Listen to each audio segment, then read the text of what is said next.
O deputado, e o relacionamento aí da Câmara com o governo, aí, a votação do arcabouço, tudo, como é que caminha para ter uma convivência pacífica ou ainda vai ter muito problema pela frente aí? Olha, veja bem, o Congresso que nós temos hoje, Nassif, eu disse numa entrevista, vou repetir para você, nem é o Congresso de 2003, no primeiro governo do Lula, e nem é o Congresso que nós temos hoje, porque a maioria dele foi eleito na outra composição do governo que perdeu.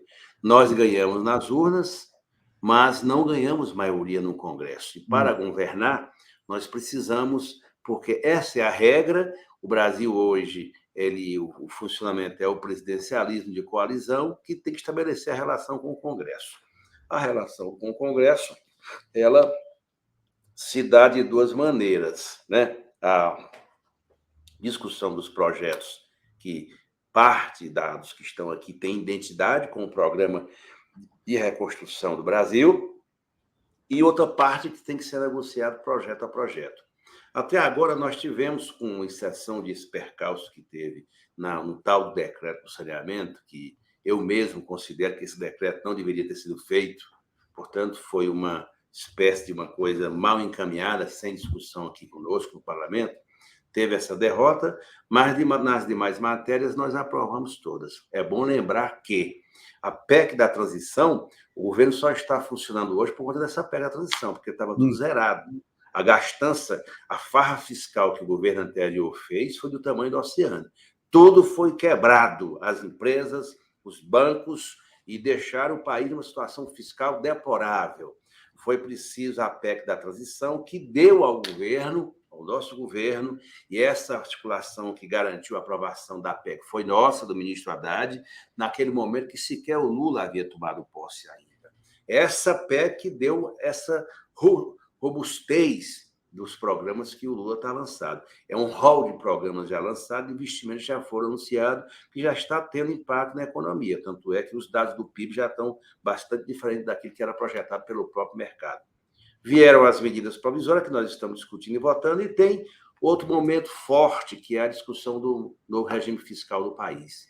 Porque naquela PEC, Nassif, nós aprovamos que o fim do teto de gasto, nem existia teto de gasto, porque o governo anterior furou, é o maior furador de teto, isso é uma vergonha para o mercado, para a chamada força do mercado, que aceitaram passivamente a forma como esse governo patrocinou o maior desarranjo, a maior desorganização fiscal e financeira do país. Nós apresentamos a proposta, foi bem negociado e aprovamos a urgência na semana passada, com 367 votos.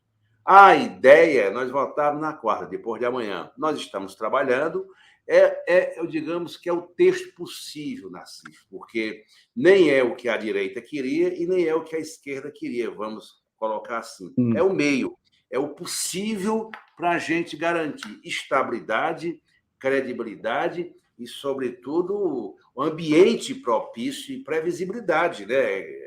Tem que ter isso, porque senão o Brasil não vai receber os investimentos, não vai crescer, não vai se desenvolver. A ideia é que, depois da discussão do novo marco fiscal, que será a quarta-feira, nós vamos votar algumas medidas provisórias que já voltaram do Senado, e, em seguida, vamos começar o outro debate que é fundamental para o país. Eu diria que nós temos quatro questões que são decisivas para o Brasil. A PEC da transição que nós aprovamos, o novo regime fiscal sustentável, a reforma tributária, que eu aposto que é uma coisa importante.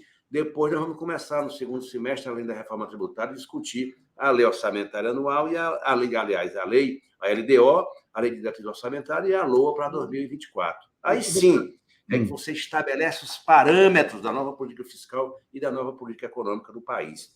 Os indicadores são muito bons, né? São muito bons. Eu tenho acompanhado, como líder do governo aqui, todos os dados que nós temos, eu tive o cuidado de ter observado isso quase que diariamente. O país está tendo já uma espécie de tranquilidade, né? Começa a economia a reagir, ainda tem problemas graves, temos, porque nós vamos ter que tomar medidas austeras do ponto de vista de cobrar imposto daqueles que não pagam. E isso o Haddad está muito determinado, né? Que outros projetos complementares que virão. Eu acho que se nós fizermos isso com os investimentos públicos que estamos fazendo, o Brasil pode crescer até 2% esse ano, acima disso, porque Todo mundo dizia em janeiro que não crescia nem 1%. O próprio mercado está avaliando que já cresce mais de 2%, 1,8%, enfim. Então, o ambiente é bom. Então, nós temos que combinar, Nassif, essa agenda interna de sustentabilidade do governo aqui no Congresso, com todos os problemas e dificuldades que existem, que são reais, porque nós não elegemos a maioria do Congresso e tem que ter a governabilidade. A agenda internacional do Lula está sendo muito positiva e entregar aquilo que foi objeto do programa Vitorioso nas Urnas, que é algo muito importante para a retomada do crescimento da economia brasileira.